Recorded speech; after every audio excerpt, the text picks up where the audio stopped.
মাজুলীৰ লুইতপাৰত আৰম্ভ হ'ল মনগীত।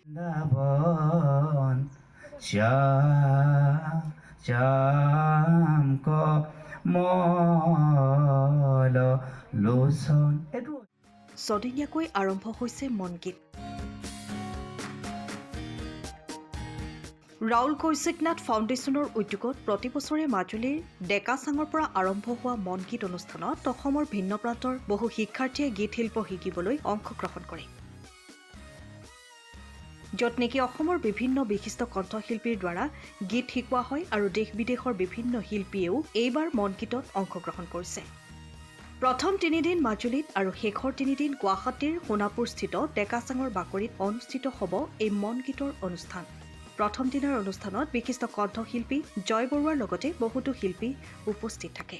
মনগীত আৰু মন তুলিকা, মন মৃত্তিকা এই তিনিটা এটা সুন্দৰ অনুষ্ঠান। আমি বহু 6টা দশক ধৰি ছবি জগতৰ লগত জড়িত হৈ আছোঁ আৰু ছবি আঁকি আছোঁ বিভিন্ন অনুষ্ঠান, বিভিন্ন প্ৰতিষ্ঠানৰ লগত। আৰু শিল্পকলাৰ মানে কেনেকৈ আগুৱাই নিব সেইটোৱে আমাৰ চেষ্টা আছিল আৰু আমি কৰি আছোঁ এতিয়াও। কিন্তু মন তুলিকা এই অনুষ্ঠানটো এটা এইকাৰণে মই বেছি ভাল পাওঁ অনুষ্ঠানটো, কাৰণ ইয়াত শিল্পী, ছবি অঁকা মানুহখিনি, ছবি গান গোৱা মানুহখিনি আৰু অন্য দিশত মানে হেৰি কৰা মানুহখিনিয়ে একেলগে একেটা প্লেটফৰ্মতে ছবি মানে কাম কৰিছে। বিশেষকৈ আমাৰ জেনেৰেলি সাধাৰণতে দেখা যায় যে প্ৰায়ভাগ অনুষ্ঠানেই নিজাববীয়াকৈ কাম কৰি থাকে। চিত্ৰকৰসকলে চিত্ৰশিল্পত লৈ মনোনিৱেশ কৰি থাকে।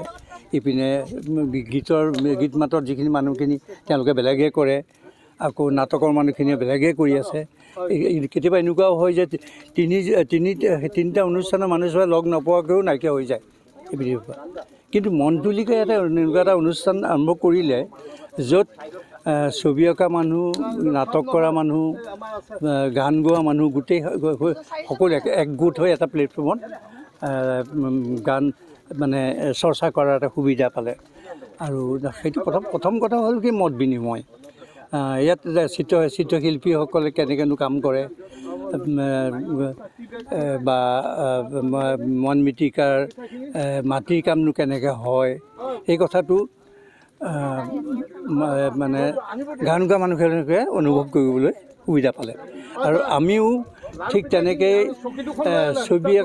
গান গোৱা মানুহখিনিক আমি ওচৰৰ পৰা পাই পেলাই তেওঁলোকৰ মনোভাৱ কেনেকুৱা, তেওঁলোকৰ কথা বাৰ্তা কেনেকুৱা, তেওঁলোকে কি ধৰণৰ ভাবে, এই কথা চব আমি এটা বিনিময় হয়। সেইটো এটা বৰ ডাঙৰ কথা আচলতে।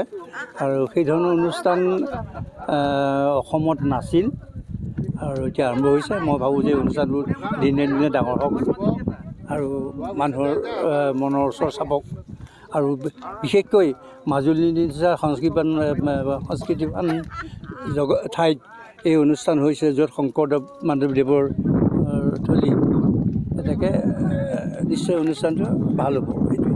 আমাৰ মনৰ কথা এটাই যে এই গীত, নৃত্য, বাদ্য, কলাৰ সমাহাৰেৰে যি এই অনুষ্ঠান এই ডেকাচাঙত অনুষ্ঠান হৈছে আৰু তাক আয়োজক কৌশিকনাথে ডাঙৰীয়ালে, তেখেতলৈ মই প্ৰথমেই আন্তৰিক শ্ৰদ্ধা জনাইছোঁ। আৰু ইয়াৰ মন গীত, মন তুলিকা, মন মৃত্তিকা এই তিনিটা অনুষ্ঠান, য'ত গীত, নৃত্য, বাদ্য, কলাৰ সদায় এটা সংযোগ, সদায় ইটোৰ লগত সিটোৰ সম্পৰ্ক থাকে। আৰু তেনেকুৱা সম্পৰ্ক ৰাখি এই মাজুলীতে এই অনুষ্ঠানভাগী এটা প্ৰতি বছৰে অনুষ্ঠানটি হৈছে।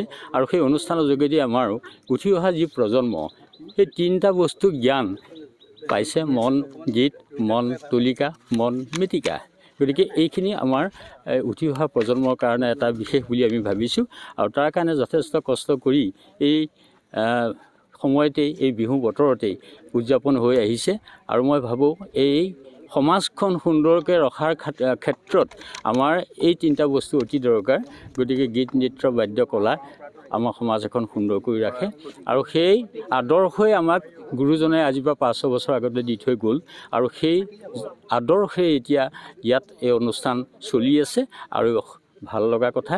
আৰু গতিকে মই এটাই জনাইছোঁ যে এই অনুষ্ঠান থাকক আৰু এই অনুষ্ঠানৰ যোগেদি উত্তৰ পূৰ্বাঞ্চললৈ এটা আমাৰ সুন্দৰ বাট গীত নৃত্য বাদ্য কলাৰ এক সমাহাৰ সুন্দৰ বাতাবৰণ দিব সেই আশাৰে আমি আমাৰ ভগৱন্তৰ ওচৰত খাটিছোঁ আৰু সকলোজনকে আমি যেন সুস্বাস্থ্য কামনা কৰিছোঁ সেই ভগৱন্তই দিয়াৰ ওপৰতে কুশলে ৰাখক।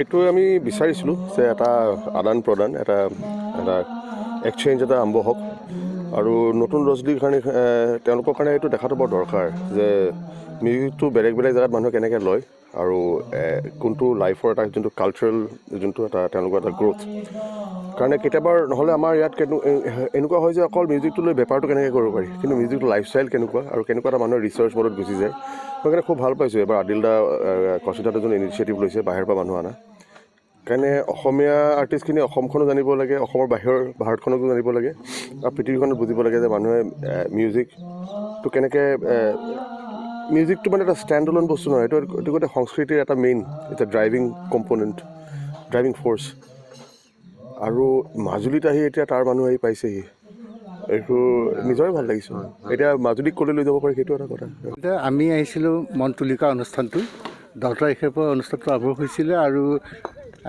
পৰহি দিনাখন সেইটো সামৰণি পৰিলে। ইয়াৰ পিছত আজি মন গীতৰ অনুষ্ঠান। এই অনুষ্ঠানটোৱে গোটেই সামগ্ৰিকভাৱে এটা নতুন প্ৰজন্ম আৰু আমাৰ পুৰণি যিসকল সাধনাত ব্ৰতী সেইসকলৰ মাজত এটা সম্পৰ্কৰ মাজেৰে এটা ভাৱ বিনিময় আদিৰে এটা নতুন এটা লহৰ এটা আমাৰ সংস্কৃতিলৈ আনিছে কঢ়িয়াই আনিছে বুলি আশা কৰিছোঁ আৰু এই ভৱিষ্যতৰ দিনত এই মন গীত অনুষ্ঠানটোৰ মাজতে অসমত প্ৰায় বহুত গুণী জ্ঞানী ব্যক্তি আমাৰ সাংস্কৃতিক জীৱনত আমি পাম বুলি আশা কৰিছোঁ আৰু এই তেখেতসকলৰ মানে যি ৰাহুল কৌশিক ফাউণ্ডেশ্যনৰ যি এই প্ৰচেষ্টাই বা ভৱিষ্যতৰ দিনতো অব্যাহত থাকক এটা পৰম্পৰা গঢ়ি উঠি আমাৰ জাতীয় জীৱনক গভীৰ অনুপ্ৰেৰণা যোগাই যাওক তাকে মই কামনা কৰিছোঁ। Bureau report time of Assam. সময়ৰ খবৰ সময়ত পাবলৈ ফ'ল' কৰক টাইম অফ আছাম।